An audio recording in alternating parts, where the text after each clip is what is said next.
وطندارای عزیز، سلامتی خداوند سرور سلامتی عیسی مسیح کت شما باشه در هر جایی که هستین. خدا شما را دوست داره و او میخواه که امروز کت شما مستقیما صحبت بکنه. خدا میخواه که کت هر کدام ما مستقیما هر روز صحبت بکنه. خدا چطور صحبت میکنه کت ما؟ کلامش، کلام کاملش برای ما آماده است. خدا کت کلام خود کت ما صحبت میکنه. خداوند همچنین میتونه کت چیزی که در طبیعت گذاشته با ما صحبت بکنه. از همین خاطر است که ما در زبور شریف میخوانیم در مورد قدرت خدا که در طبیعت نمایان است و ای که طبیعت چطور خدا را جلال میده. کلام خدا در زبور 19 میگه آسمان جلال خدا را آشکار می سازد و فضای بیکران صنعت دستهای او را بیان می کند. روز سخن می راند تا روز و شب معرفت خدا را بیان می کند تا شب. بدون سختی، بدون سخن، بدون کلامی، بدون یک کلمه حرف و در عالم سکوت پیامشان به تمام روی زمین می رسد و آوازشان از دورترین نقطه دنیا شنیده می شود. خدا برای آفتاب خیمه در آسمان برپا کرده است. او مثل دامادی است که از حجله خود بیرون می آید و مانند قهرمانی که بی صبرانه منتظر مسابقه می باشد از یک سوی آسمان به سوی دیگر می خرامد و هیچ چیز از حرارت او پنهان نمی ماند. کلام خدا در ایجاد در مورد کائنات کهکشان‌های بسیار بیشمار، ستاره‌های بسیار بیشمار صحبت می کند. تمامی از یا خدا را جلال میده بدون از این که حتی ما چیز بشنویم. آواز از وا خود به خود به ما میرسه و وا خدا را جلال میده. از همین خاطر است وقتی که به طرف آسمان ما میبینیم، ما بعض وقتا که خانم عزیزم صحبت میکنم میگم که ای کاش خانه ما یک جایی باشه که چهار طرف ما کاملا خالی باشه و تاریک از برقهای مصنوعی انسان که شبها را من طرف آسمان ببینم. ای کاش من یک تلسکوپ بسیار قوی هم داشته باشم که طرف آسمان ببینم. به خاطر هر باری که من طرف ستاره ها میبینم، ستاره ها با ما صحبت میکنه. از قلب من یک شکرگزاری بیرون میشه. کلام خدا برای ما میگه که وا صحبت میکنه کت ما بدون از این حتی که سر و صدایی داشته باشه، بدون از این که آوازش برای ما برسه. درست است آواز بسیار عظیمی در کهکشان ها هست وقتی که ستاره ها با هم تصادم میکنه، وقتی که یک ستاره میموره و از بین میره و انفجار میته، آوازهای بسیار عظیمی هست و اما به ما نمیرسه چون هر کدام از یا اقدر دور است، اقدر دور است. مثلا ناسا یک سیاره مصنوعی را که در فضا بیش از 30 سال پیش رایی کرده، میگن که او تنها تانسته که در کنج مدار، در کنج آخر نظام شمسی ما آل شاید برسه. یعنی 35 سال پیش با سرعتی که هیچ اندازه نمیتونیم با موتر و یا ماشین و طیاره‌ای که در روی زمین در داخل زمین حرکت میکنه، با وجود از این هم نتانسته که عبور کنه نظام شمسی ما را. پس ستاره ها که بسیار زیاد دورتر هستند از این چیزها آوازشان به ما نمیرسه و اما وقتی که ما میبینیم، تفکر میکنیم و تماما خدا را جلال میده. خدای ما اقدر خدای عظیم است. خدا که ما با کلام مقدس خود صحبت میکنه، کلامش که برای ما آماده هست. کلام خدا برای پاهای ما چراغ و برای راههای ما نور است و این ما را از هر خطا، از هر مشکل نجات میده اگر ما در این تفکر میکنیم. با این که ما کلام خدا را میخوانیم، خدا که ما صحبت میکنه و او رضای خدا، چیزی که او میخواه برای ما، او را ابلاغ میکنه. و وقتی که ما در کلام خدا توجه میکنیم، ما میتونیم از این زندگی خود آراسته بکنیم که ما در اشتباه نرویم. از همین خاطر است که داوود نبی در آخر زبور 19 از کلام خدا برای ما این قسم میگه که سخنان زبانم و تفکر دلم مورد پسند تو باشد ای خداوند که پادشاه من و نجات دهنده من هستی. واقعا چقدر شکرگزاری از قلب ما باید برای خداوند که او واقعا پناهگاه ما، واقعا نجات دهنده ماست، واقعا کسی است که ما را از تمامی لغزش ها، از تمامی مشکلات در زندگی ما نجات میده. کلام خدا بسیار واضح است. اگر ما به کلام خدا تفکر میکنیم، کلام خدا برای ما میگه تمام کتاب مقدس، آیت 16 فصل 3 دوم تیموتائوس، تمام کلام خدا، تمام کتاب مقدس از الهام خداست. الهام خدا یعنی چی؟ یعنی از روح خدا داده شده. تمام کتاب مقدس از الهام خداست و برای چیست؟ برای تعلیم حقیقت. چقدر جالب! برای تعلیم حقیقت. اگر شما میخواین که در مورد حقیقت علم بگیرین، علم فرا گیرین، علم حاصل بکنین، پس کتاب مقدس یگانه منبع است. تمام کتاب مقدس از الهام خداست و برای تعلیم حقیقت.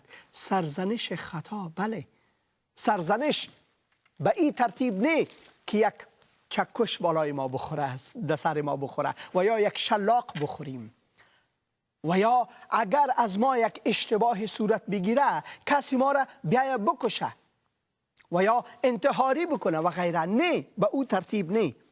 سرزنش ایجا به معنای از این که خداوند مثل یک پدر مهربان، مثل یک پدر پسر خود سرزنش میکنه، فرزند خود سرزنش میکنه با محبت زیاد، با فیض زیاد. به همون ترتیب برای سرزنش خطا، اصلاح عیبها و پرورش ما در عدالت مفید است تا مرد خدا برای هر کار نیکو کاملا آماده و مجهز باشه. این یک تجهیز است، یک چیزی است که ما را آماده می سازد برای کارهای نیکی که خدا میخواه از زندگی ما پوره شود. پس خدا کت کلام خود با ما صحبت میکنه. خدا امروز میخواه که کت تمامی ما صحبت بکنه از کلام خود. و خداوند بسیار خدای عجیب و خدای بسیار مهربان است و ما خدا را شکر میگیم برای از این محبت عظیم خدای خود. کلام خدا برای ما میگه که وقتی که ما در مسیح هستیم، وقتی که ما به عیسی مسیح ایمان میاریم، ما کاملا اشخاص نو می باشیم. کسی که در مسیح است خلقت نو است. کلام خدا میگه خلقت نو است. هر آنچه کهنه بود درگذشت و اینک همه چیز نو شده است. این کلام خدا برای ما میگه. چی میگه؟ میگه کسی که به عیسی مسیح ایمان میاره، کلام خدا که ما صحبت میکنه، کسی که به عیسی مسیح ایمان میاره او خلقت نو می باشه. چیزهای نو و نیکو و خوب از او جاری میشه. چیزهای کهنه، کثافات کهنه، بغض، عدوت و او تمامی کثافات دور میشه از ما. دیگه او چیزها بالای ما قدرت نداره و ما نباید اجازه بدیم که پس به او چیزها روی بیاریم. او چیزها گذشت، هر چیز نو شد. در زندگی مسیحی خود، در مسیح ما زندگی جدید داریم. و همین هم پیام امروز ما هست، زندگی نو و یا زندگی جدید در مسیح. برادر عزیز ما نورالله جان از کلام خدا بخش میکنن و اما قبل از اینکه ایشان بیاین من دعا میکنم که خداوند تمامی ما را امروز کمک بکنه وقتی که ما کلامش میشنویم از خادمش. ای خداوند عزیز، ما تو را شکر میگیم به خاطر از اینکه تو خدای بسیار مهربان هستی، که ما صحبت میکنی. شکر میکنیم برای کلامت که تو برای ما دادی ای خداوند. تو را شکر میکنیم برای از این نعمت بسیار عظیم، برای عیسی مسیح که او گناهان ما را بر خود گرفت و او کفاره گناهان ما را پرداخت و به خاطر ما او فدا شد. شکر میکنیم که او خداوند زنده است، چون او بر موت و گناه فیروز شده، غالب آمده و در این پیروزی، در این قیام عیسی مسیح ما هم قیام داریم وقتی که ما به عیسی مسیح ایمان داریم. خدا تو را شکر میکنیم. ای خداوند عزیز، دعا میکنیم امروز برای مردم ما که تو مردم ما را ای خداوند کمک کن تا که او مردم ما از فیض تو آگاهی حاصل بکنه. وطندارای عزیز ما دعا میکنیم برای از این کشوری که ما هستیم، ایالات متحده آمریکا. خدایا دعا میکنیم که تو صبر کامل برای از او کسایی بیتی که 11 سال پیش اقارب خود از دست دادن در حمله های انتحاری خشن و کاملا شیطانی. خدایا دعا میکنیم که تو تسلی بتی مادرها، پدرها، برادر و خواهر، زن و شوهری که عزیزان خود از دست دادن. دعا میکنیم ای خداوند که فیض تو جاری شود بر از این مردم، بر از این ملت آمریکا. تو برکت بده این کشور را و دعا میکنیم که این کشور خدا را برکت بده، خدا را جلال بده، عظمت خدا را اقرار کنه. خدایا تو کثافات از این کشور دور کو، کثافات زشت و بد از این کشور دور کو. بگذار که این کشور نور تو را بافشانه. دعا میکنیم ای خداوند که تو کمک کو این دنیای پر از جنگ و جدال ما را. ای خداوند کمک کو که تا عیسی مسیح را بشناسند و به عیسی مسیح ایمان بیارن، چرا که یگانه راه نجات، جنگ و توپ بازی و این چیزا نیست. یگانه راه نجات عیسی مسیح. صلح ایالات متحده آمریکا، سازمان ملل و کشورهای دیگه آورده نمیتونه، بلکه صلح تنها عیسی مسیح، صلح حقیقی را تنها عیسی مسیح آورده میتونه. خدایا دعا میکنیم بر تمامی کشورها که امروز وقتی که یاد میکنن او وقت دلخراش 11 سپتامبر را، دعا میکنیم خدایا تو زخمها را شفا بدی. دعا میکنیم که روز جدید آغاز شود تا که مردم به عیسی مسیح روی بیارن و ایمان بیارن. خدای تو خادمت برادر نورالله را امروز برکت بده، از طریقش صحبت کو. به نام مقدس خداوند و یگانه منجی ما عیسی مسیح، آمین آمین. برادر نورالله مانده نباشی وطنداری عزیزم. سلام عرض میکنم برادر حسین عزیز، خوب هستین؟ سلام احترامات خدا بر تمامی وطنداران و بینندگان عزیز تلویزیون عرض میکنم. فیض و رحمت خدا همراه شما باشه برادران عزیز. بسیار تشکر برادر عزیزم، بسیار تشکر. خداوند شما را برکت بده و ما منتظر هستیم که از کلام خدا امروز باز هم از شما بشنویم و بسیار موضوع خوب است، زندگی جدید، زندگی نو در مسیح. و اما پیش از اینکه ما از شما خواهش کنم که از کلام خدا بخش بکنین، ما میخوایم که یک برادر عزیزم که دوبار تلفن کردن تلفنشان بگیرم، ازشان بشنویم و بعد از کلام خدا میشنویم. درست است؟ بله بفرمایید. بسیار تشکر برادریم. برادر محمد مانده نباشی، روی خط هستی.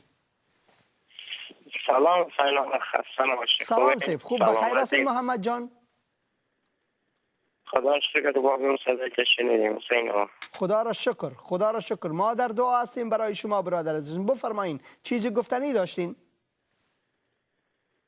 چیزی گفتنی مثل نداشتم. هفته قبل هم تماس گرفتیم گفتم دنبال کتاب هستم، کتاب تا الان گیریم نیامده.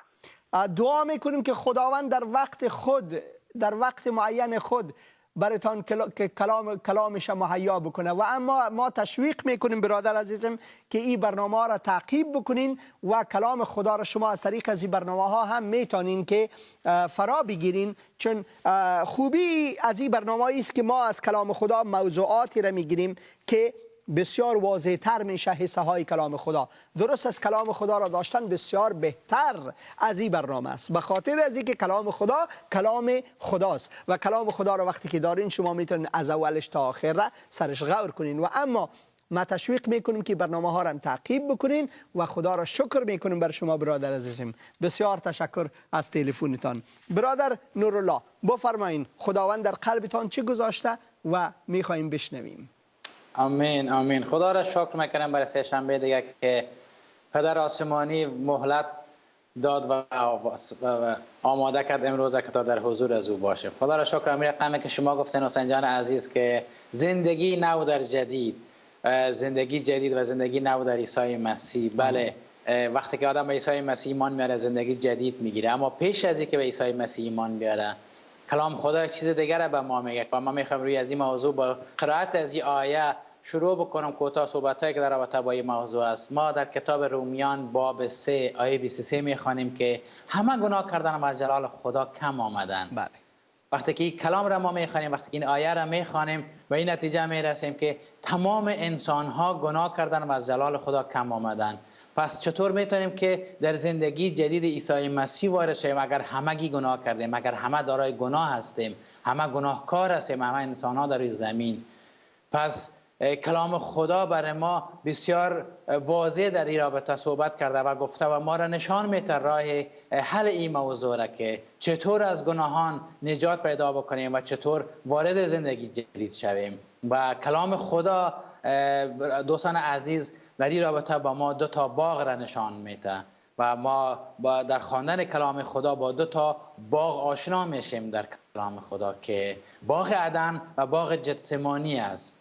و در این باغ ما میبینیم که چطور انسان قرار گرفت و بعد از این که انسان در این قرار گرفت گناه با وجود آمد. وقتی که گناه آمد مسیح آمد که گناه را برداره. پس این کلمات را که میشنویم حتما این گناهکارایی که بوده و این گناهی که در بشر است و در انسان است حتما یک ابتدا و آغاز داشته. و این ابتدا و آغاز از کجا شروع شده دوستان عزیز؟ این را باید سرش صحبت بکنیم و از کلام خدایی را بررسی بکنیم که کلام خدا برای ما در این رابطه چی میگه. در کتاب پیدایش باب 2 آیه 8 میخوانیم که خدا آدم را سرش و در باغ عدن قرار داد و میخوانیم که خداوند انسان را میسازه و اول باغ را میسازه، باز انسان را میسازه و باغ عدن قرار میده. و در آیه‌اش میگه خداوند خدا باغی در عدن که به طرف مشرق است درست کرد و آدم که ساخته بود در آنجا قرار داد. پس میبینیم که خداوند آدم را در باغ عدن قرار میده. ولی دوستان عزیز در این باغ عدن چی به وجود میآید؟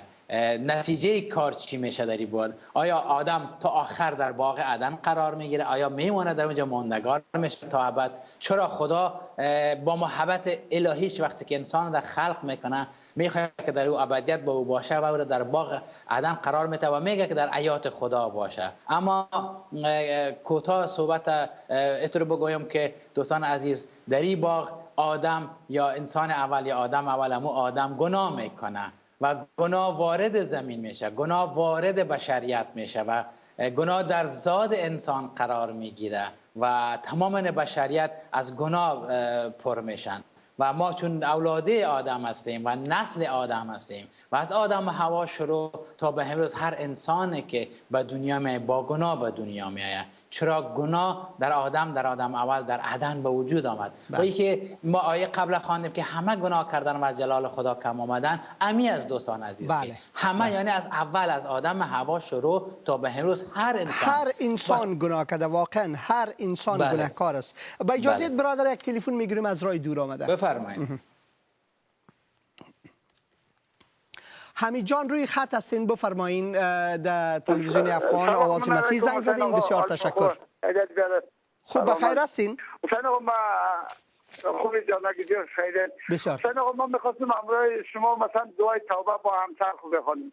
بسیار خوب، خدا را شکر میکنیم. ما میخوایم که از شما بپرسیم، حمید جان و خواهرم فاطمه جان، میخواستم از شما بپرسیم که آیا شما به عیسی مسیح ایمان دارین که او یگانه منجی هست؟ بله بله، ما البته حسین آقا با تحقیقات زیاد، نه تنها حالا شاید بگم در حدود در 15 سال با خود کلنجار رفتیم، یک وقت بروز هم نتونستیم بگیم، زمینم بریم فراهم نبود. بله. خلاصه خیلی زیاد باز الحمدلله باز با یکی دو تا از برادرای ایمانی خوب الحمدلله با اونا چیز داشتم، تازگی ها البته با اونا مثلا رفت آمد داشتم. خب به هر حال به نتیجه رسیدم که البته این از قبل میدونستم. بله. ما دنبال یک درد دیگه بودم که دیگه دردای دیگه متوا شد الحمدلله. خدا را شکر، خدا را شکر. حمید جان و خواهرم فاطمه جان، من میخواستم فقط از شما بپرسم که آیا شما ایمان دارین که عیسی مسیح یگانه منجی و خداوند هست؟ بله بله. شما ایمان دارین که عیسی مسیح به خاطر گناهان شما فدا شد و او کفاره گناهانتان پرداخته؟ بله بله، 100%. خدا را شکر. خدا را شکر. و شما ایمان دارین که عیسی مسیح در روز سوم از مردگان برخاسته و او زنده است؟ بله بله، 100% ایمان داریم، 100%. جناب حسین آقا ما خیلی زیاد هم با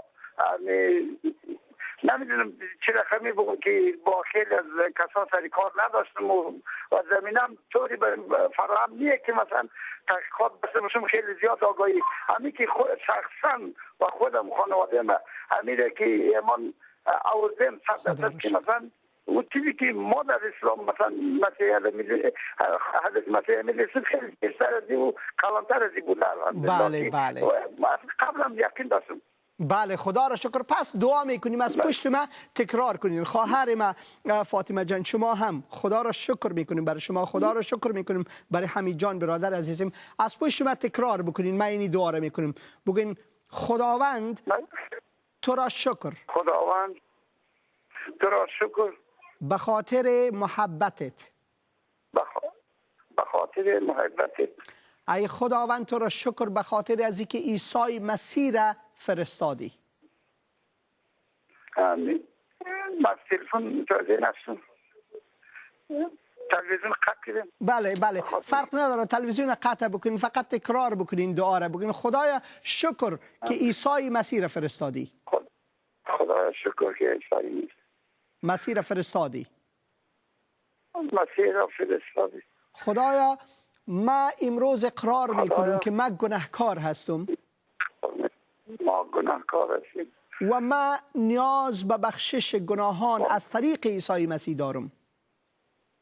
ما نیاز به بخشش گناهان از طریق عیسی مسیح دارم. خدایا تو مرا پاک بساز. خدایا تو مرا پاک بساز. و من ایمان میارم به عیسی مسیح امروز. و من ایمان میارم به عیسی مسیح. و توبه میکنم از گناهان خود. توبه میکنم از گناهان خود.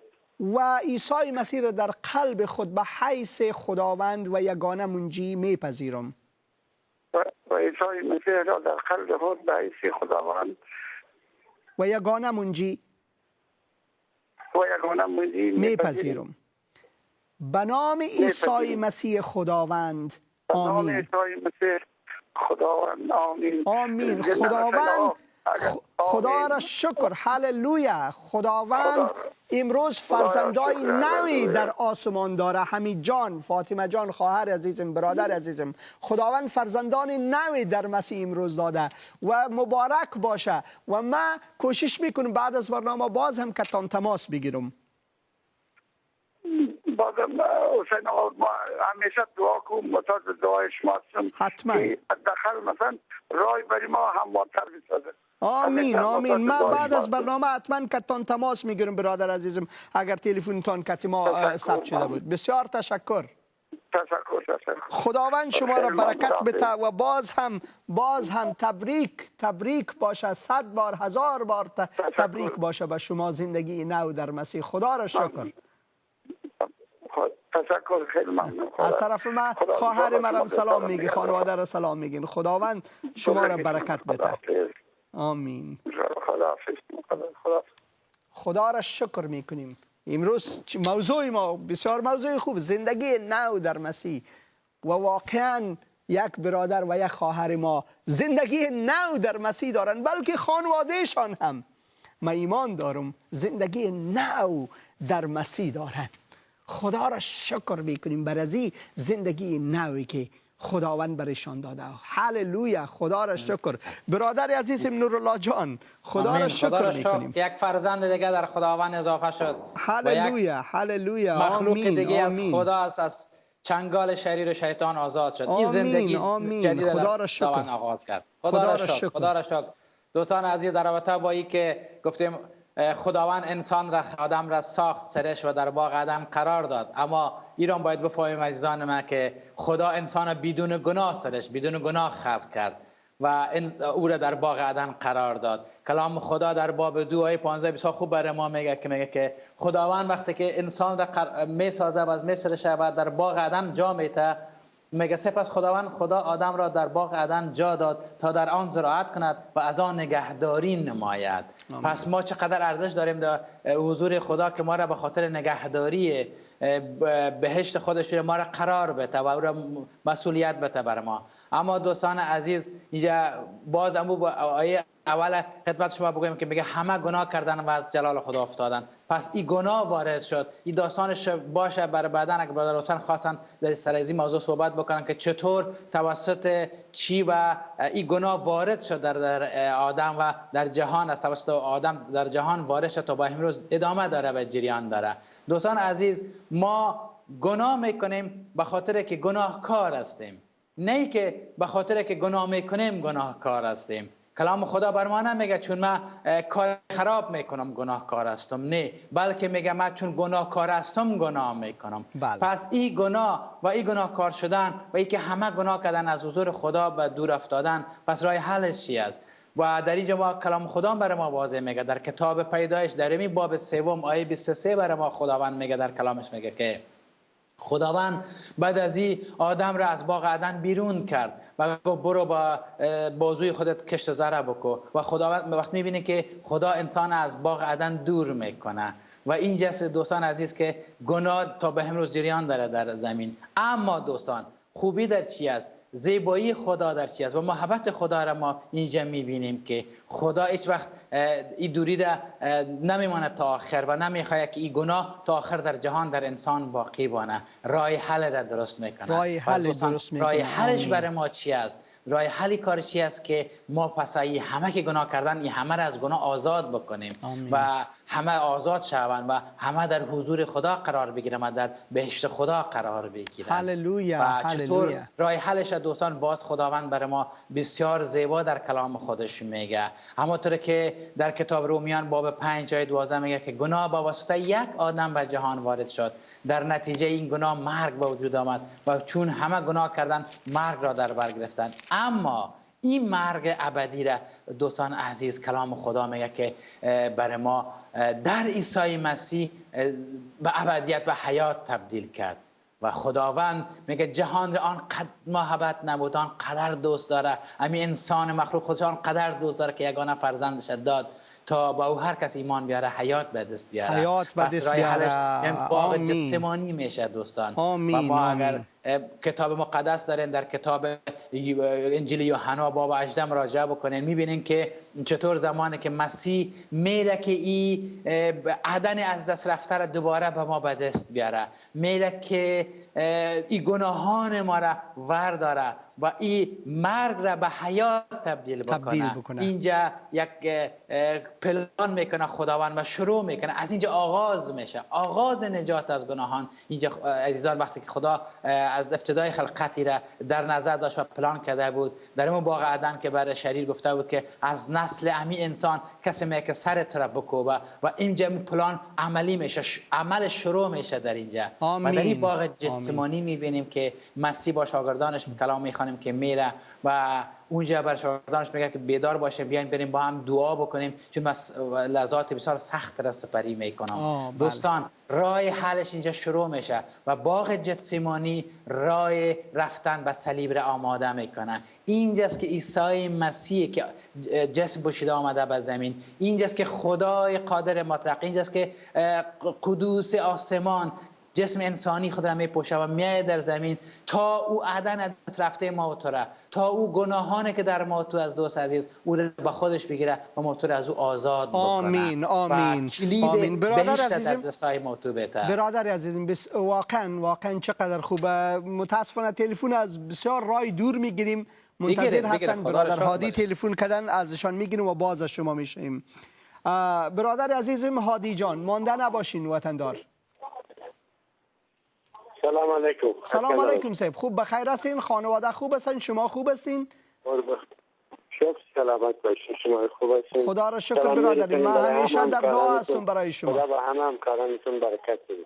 خداوند شما را هم برکت بده برادر عزیزم. بفرمایین. خواستم چند کلمه صحبت کنم با شما. بله. من ببین برادر حسین 2 سال خورده که من با خداوند عیسی مسیح ایمان آوردم. بله. من چند مدت فشارهای سختی بر من وارد شد. بعد از فشارهای سخت به خدا متزلزل شدم تو قلبم. گفتم خب خداوند اگر من دوست داره چرا اینجوری میشه؟ خداوند چرا اینجوری میکنه؟ بعد خیلی اعصابم داغون شد. به این حرفی که با خودم داشتم قلنجار میرفتم. مدتی بود که دیگه واقعا خودشون شاید در جریان باشم که مشکلات خیلی زیاد بر من فشار آورد. ولی من حقیقت خداوند ایمان خود از دست ندادم. بعد از چند مدتی مریض شدم. این که من یه خورده به دلم قول معروف شک کردم و یه خورده ناراحت بودم. مریض شدم. مریضی قلبی گرفتم خیلی شدید بود. رفتم دکترم به من شب دعا کردم. صبحش رفتم دکتر یکی به من گفت خیلی که وضعیت خراب و نمیتونم بسر بشی باید عمل بشی. منم بیشتر ناراحت شدم. فرداش اومدم خانه زور دعا کردم، گفتم خداوند من اگر فرزند تو هستم من قبول کردیم چون من تو را قبول دارم، من به تو ایمان دارم. اگر تو من قبول کردی خداوند به من خودت نشون بده. بلا فاصله دوباره همینجور فشاری قلبی رو آمد. رفتم پیش دکتر. تو راه که میرفتم دیدم بدنم داغ شد، گرم شد. اصلا معلوم نشدم. رفتم دکتر گفتم من اینجوری بودم. تو راه که آمدم بدنم اینجور گرم شد. نمی‌فهمم چیکار شد من. حالا ناراحتی خورده کم میشه یواش. دکتر نوار قلب از من گرفت. بعدش عکس گرفت از سرم ست اسکن گرفت و ممکنه که فشار شدیدش بشه. از ماش خون گرفت. بعدش اعلام کرد که هیچ مریضی نداری. از صبحش من رفتم بیرون بازار. بعد از ظهر که اومدم خانم گفت شما دوست شما شبکه محبت برای من زنگ زد که دیشب تو رویا دیدم. برای دعا کردم. امشبم برای دعا میکنم. من از 2 سال این شهادت میدم که اصلا مریضیم برطرف شد. خدا رو شکر. دیگه خبرش خوش اینه که شما همون شبی که دخترم با شما صحبت کرد بلا فاصله روز شنبه هماتم آزاد شد. خدا رو شهادت دادم گفتن تو جمع تمام زندانیه که از 20,000 نفرم بیشتر میشه. گفت فقط برای من صدا زد که حسین باید. گفتم بله. گفت بیا خودت معرفی کن. گفت من رفتم معرفی کردم. گفت یک نامه‌بینی است که من میخوام مرخصی نمیخوام آزادی بگیرم. چی؟ و من نوشتم رفتم. شنبهش گفت صدا زد برای من که حسین به آزادی. و من اصلا تعجب کردم. اونجور که من برای خاطر چی گرفتم خودت میدونی من دخترم به اعلان کردم که خاطر اینا مشکلی. بدون راحت من آزاد کردم بدون از که جریمه بدم، بدون از که شلاق بخورم، بدون از که من را دماغ کنه. من آزاد کرد.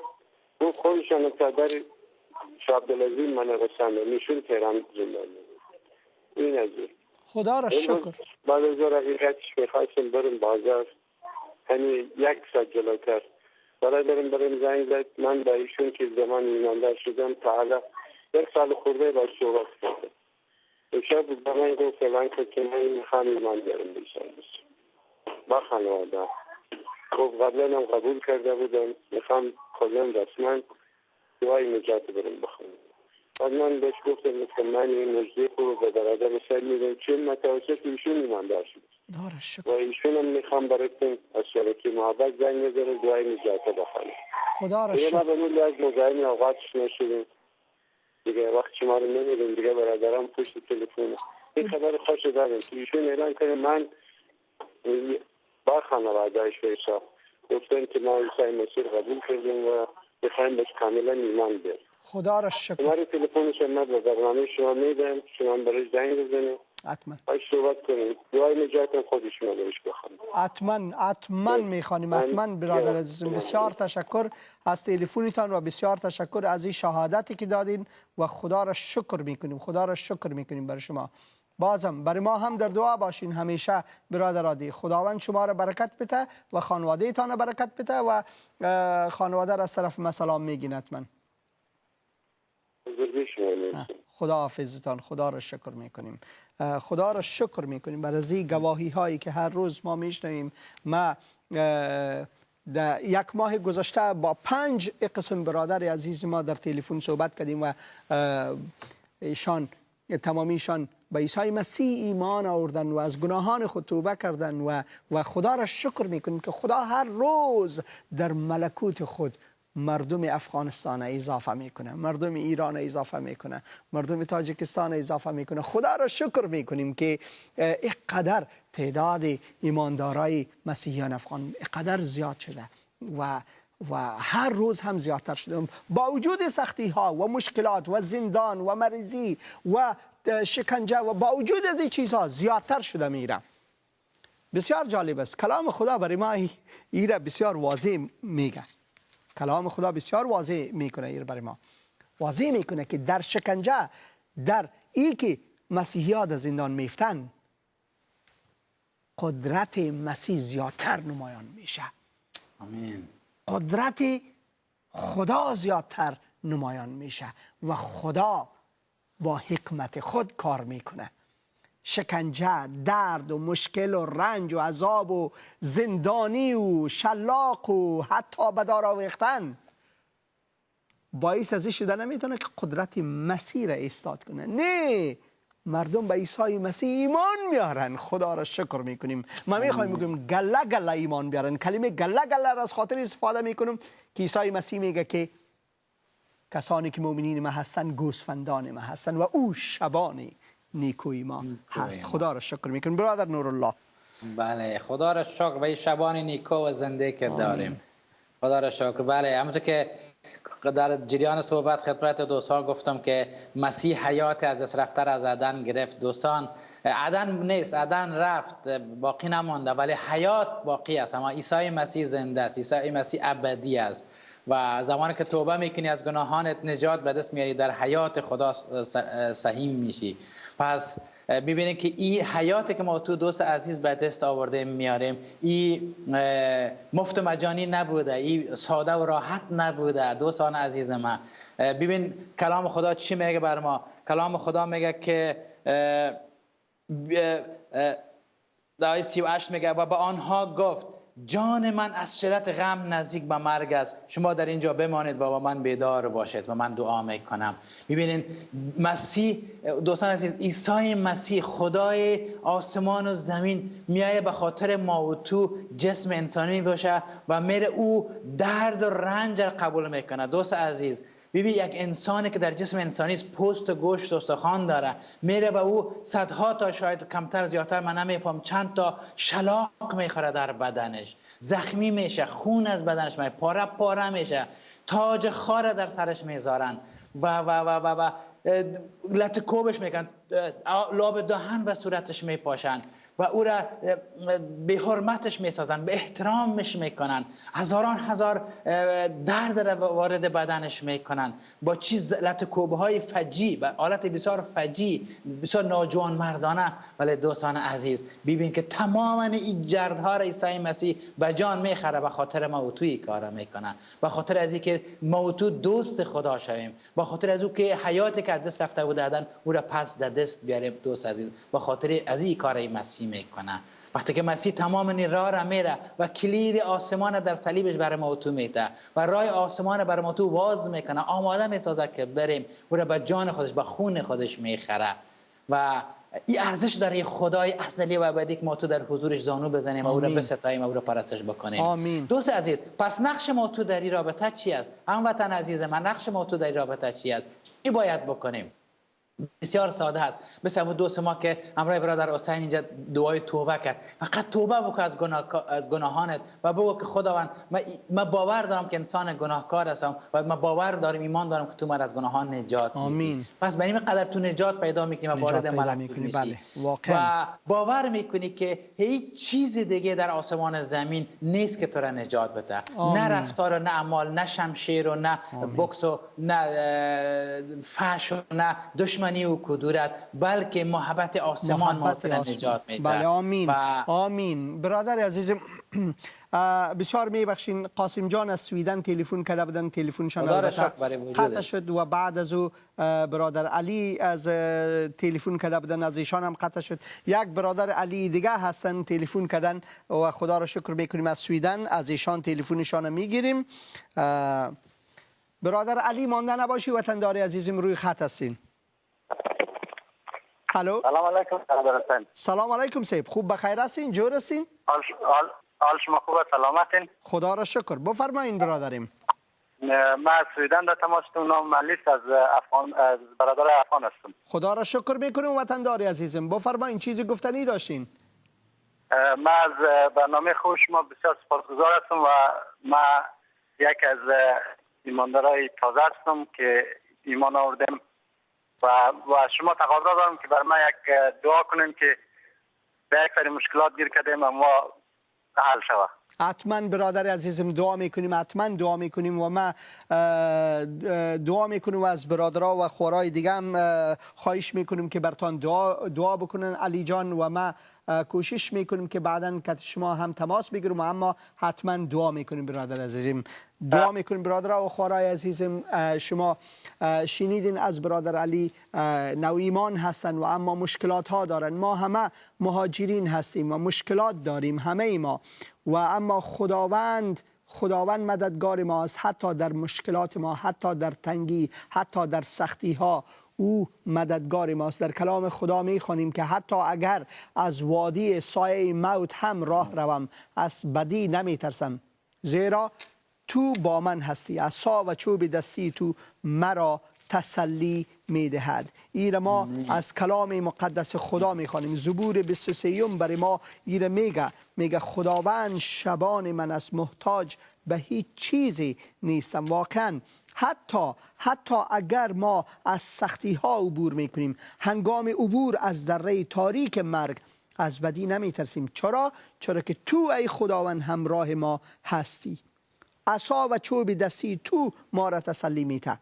و در کلام خدا در فصل 23 زبور آیت 5 میگه حتی در حضور دشمنان ما، کسانی که میخواین حتی ما را از بین ببرن، حتی در حضور دشمنان ما سفره برای ما تهیه نموده، سر ما را با روغن تدهین میکنی. ای خداوند عزیز، ما تو را شکر میکنیم بر از این برادر. دعا میکنیم ای خداوند که تو با فیض خود، با رحمت خود ای خداوند، این برادر ما را نه تنها لمس بکو، نه تنها رشد در روح تو بکنه، بلکه دعا میکنیم ای خداوند بر رضای خود، با محبت خود این برادر ما را بردار و دستگیرش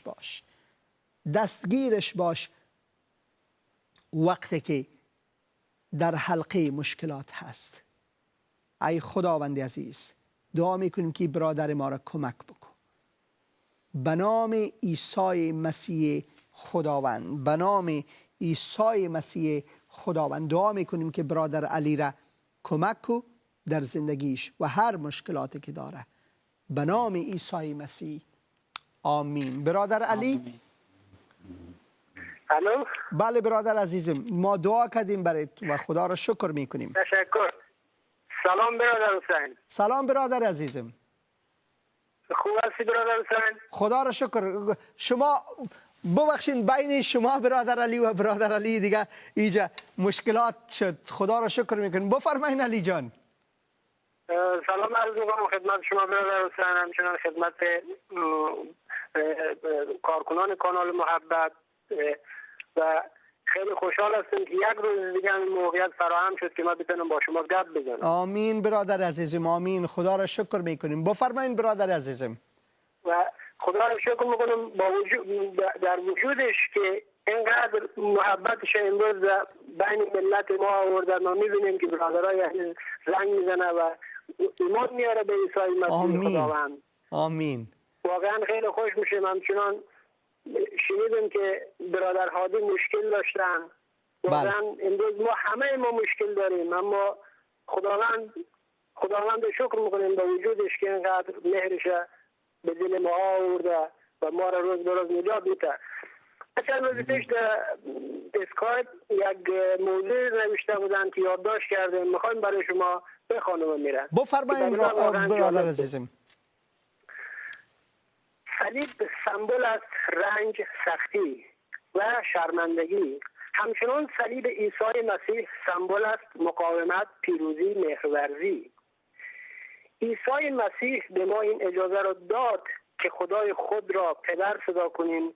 خدایی که پسر یگانه اش را بر روی صلیب قربانی کرد، گناهان ما را بخشید و به ما فهماند که خداوند محبت است و خدایی که از ما دور نیست بلکه خود به جستجوی ما آمده است. خدایی که آمد روی زمین تا در همه گرفتاری ها خوشی های ما شریک شود و خدایی که بتواند در ما ساکن شود و به صورت روح القدس. تمام مذاهب میگویند بروید به سوی خدا، ولی عیسی مسیح گفت که خدا آمد به سوی انسان. هللویا. واقعا برای من خیلی جالب بود و من میخواستم که یادداشت بکنم و از طریق برنامه شما. بسیار خوب کار کردین، بسیار خوب کار کردین علی جان. که خداوند این موضوع رو در دل من گذاشت که من از طریق برنامه شما بگم و از برادر نورالله هم تشکر میکنم، چون ما در کنفرانس استکهلم آگوست با هم یک جای بودیم. بله یادم هست علی جان، یادم هست. خدا را شکر میکنم برادر علی، خدا را شکر میکنم برای شما و ما برادر علی را میشناسم و قلبشان واقعا پر از نور عیسی مسیح و خدا را شکر میکنیم. بسیار تشکر از تلفنتان و بسیار تشکر از این گواهی که دادین، از این کلامی که دادین.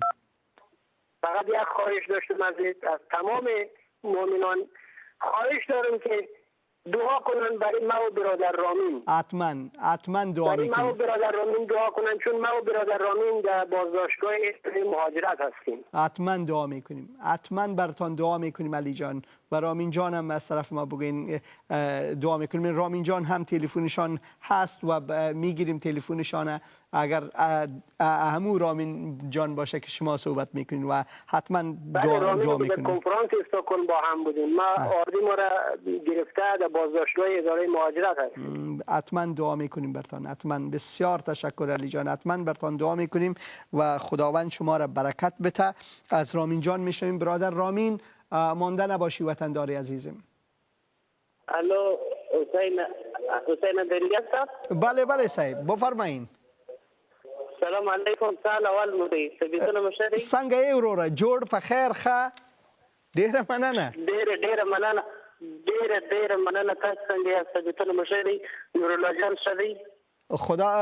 د خدای شکر. بله زه ستاسو د ښه پروګرام څخه ډیره مننه او ستاسو د ښه پروګرام موږ ته قوت راکوي، موږ ډېر افغانانو ته.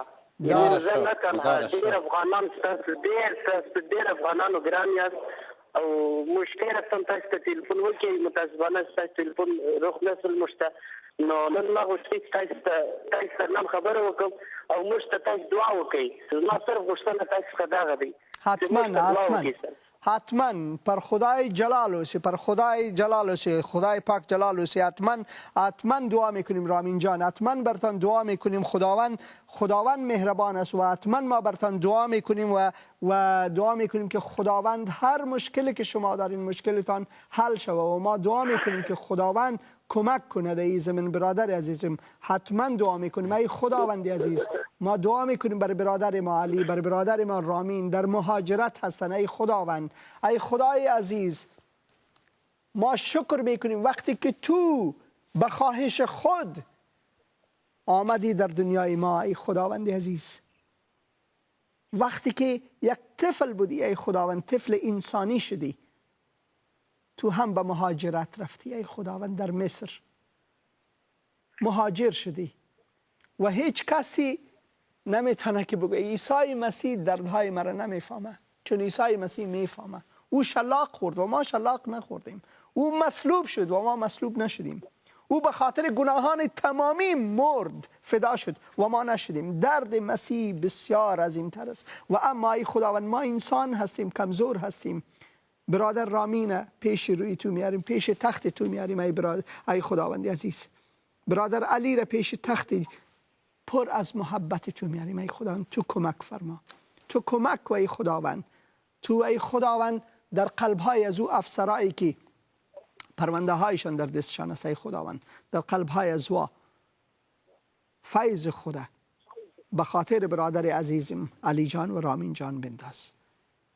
خدای عزیز کمک به نام عیسی مسیح خداوند، به نام عیسی مسیح خداوند. آمین آمین. برادر رامین خداوند شما را برکت بده و ما کوشش میکنیم که بعد از برنامه با هر دوی شما باز هم تماس بگیرم. زه غواړم درګرد پر مخامخ دا خبره وه متنجان تاسو شوکم ته راغلی موږ په هغه په کنفرانس کې یو بل سره خبرې وکړي.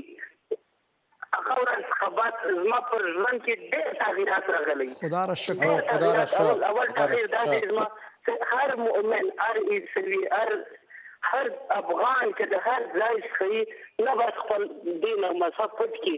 نو د هغه ورځ خبات ما ګرد افغانانو ته اعلان کړی چې زه یو مسیحي یم، لکه چې پولس رسول په جنګ کې و، لکه چې اندریاس، لکه چې نور د عیسی مسیح رسولان عیسی مسیح پر هغو رحم وکړي، پر موږ به هم رحم کړي. نو د هغه ورځ خبر زما پر ځان شخصا د ځان ته وایم ډېر تغییرات راغلي. ستاسو د ښه پروګرام څخه ډېره مننه. شکر شکر شکر شکر برادر عزیزم، شکر. خدا را شکر، خدا را شکر. خدای په امان برادر رامین، خدای په امان او خدای تاسو ته برکت ورکړي و حتما که شما تماس. آمین. تاسو ته هم وروره، تاسو ته هم شیرین وروره. تشکر، ډیره ډیره مننه. خدا را شکر میکنیم، خدا را شکر. برادر نور شما هم برادر علی و هم برادر رامین ملاقات کردین و اما خدا را شکر میکنیم و وقتی برنامه ما هم بسیار کم مانده و اما یک تلفن دیگر هم میگیریم از خواهر ما از آلمان زنگ زدن. خواهر عزیز ما روی خط هستین، بفرمایین. سلام علیکم برادر. سلام علیکم خواهر عزیزم. شما خوب هستین؟ خدا را شکر خواهر عزیزم. اسمتان درست نامده در اینجا روی کامپیوتر و اما خود معرفی کنین که وطندارای ما بشناسن. خب شما خوب میشناسین دیگه. بله. فقط میخواستم وقت پروگرام کم است، چون دلاین داخل شدم، میخواستم یک پارچه شعر که برای پرستش خداوند نوشته شده بخوانم براتون اگه اجازه باشه، و هم یک از دوم قرنتیان. حتما خواهر عزیزم. مورد پسند خودم است، میخوایم اگر وقت باشه براتون بخوانم. حتما خواهر عزیزم بفرمایین. اولا یک پارچه شعر بر شما. بله خواهر عزیزم، فقط 3 دقیقه ما مانده، بفرمایین. تشکر. هرچی افتخار داریم مایه آن توی تو. بله بله بله. آمین. هرچی افتخار دارم مایه آن توی تو، هرچی مباهات دارم مایه آن توی تو. هللویا. خوشبخت از دیگرانم مایه آن توی تو، خرسند از همگانم مایه آن توی تو. هللویا. آمین.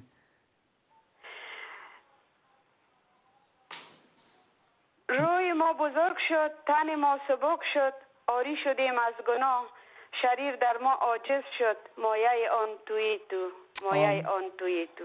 آمین آمین. خدا را شکر. خواهر عزیزم وقتی ما بسیار کم مانده، شما گفتین یک آیه هم میخوانین از رساله قرنتیان. بله بله بله، ما از دوم قرنتیان یک آیه میخوانم به نام خدمت آشتی، دوم قرنتیان 11. بله بفرمایید. پس چون معنای ترس خداوند را میدانیم، میکوشیم مردمان را معجاب کنیم. آنچه هستیم بر خدا آشکار است و امیدواریم بر وجدان شما نیز آشکار باشد. این ما آشتی بوده که عیسی مسیح در صلیب رفت و گناهان ما را خرید و ما را با خداوند آشتی داد. این آیه بر ما بسیار قابل پسند است، همش قابل پسند است، همش بر ما مبارک است. اما همیش سر از این آیه فکر میکنم که یعنی خداوند چقدر ما را دوست داره و چقدر خواهان ما هست که به این طریق از طریق پسر خود و خواست که برای فدیه خون از او خواست ما را آشتی بده با خود و ما را از گناهان ما خالی بسازد. آمین آمین. خدا را شکر. خواهر عزیزم بسیار تشکر. کاش که وقت زیادتر می داشتیم، زیادتر میشنویدیم، و اما بسیار تشکر از تلفنتان. خداوند شما را برکت بده. برادر عزیزم نورالله جان، وقتی ما بسیار کم است، برای ما برادر عزیزم که در پیش روی کامرا هست میگن که فقط 1 دقیقه ما مانده و بفرمایید برادر عزیزم. ما در 1 دقیقه حسین جان نیم دقیقه شب میگیرم برای وطندارای عزیز خود بگم خدا را شکر. اگر مشکلات است خدای ما بزرگتر از مشکلات است. و در کتاب اعمال ما میخوانیم در اعمال رسولان که میگه در آسمان و در زمین هیچ نام بالاتر از عیسی مسیح داده نشده. ما با او ایمان بریم و نجات پیدا کنیم. هللویا هللویا. خدا هللویا. آمین آمین. برادر عزیزم خداوند شما را برکت بده و بسیار تشکر از پیامی که آوردین و واقعا قلب مرا شاد ساختین و من میفهم که قلب وطندارای شاد ساختی و خداوند جلال آباد. بسیار تشکر برادریم. سلام میگه خانواده را. شما هم تمامی عزیزان من دوست داریم. آمین آمین. خدا را شکر میکنیم که خداوند برای ما یک روز پربرکت داد و ما خدا را شکر میکنیم برای برادرم حمید و خانوادهشون که به عیسی مسیح ایمان آوردن، برای برادر هادی که چی گواهی خوبی دادن و ما کوشش میکنیم که با این خانواده هم تماس بگیریم چون یک شخص دیگه میخوایم به عیسی مسیح ایمان بیارن، و برادر علی و دیگه برادر علی، برادر رامین و برادرها و خوارای بسیار زیادی که امروز تلفن کردن. فیض خداوند کت تمامی شما باشه. خدا را شکر میکنیم بر تمامیتان. تا روز پنجشنبه را خداوند یار و یاورتان. آمین. دوستم مسیح، یارم مسیح، در هزاران عزیزم مسیح، تنها هادیم تویی ای مسیح، تنها هادی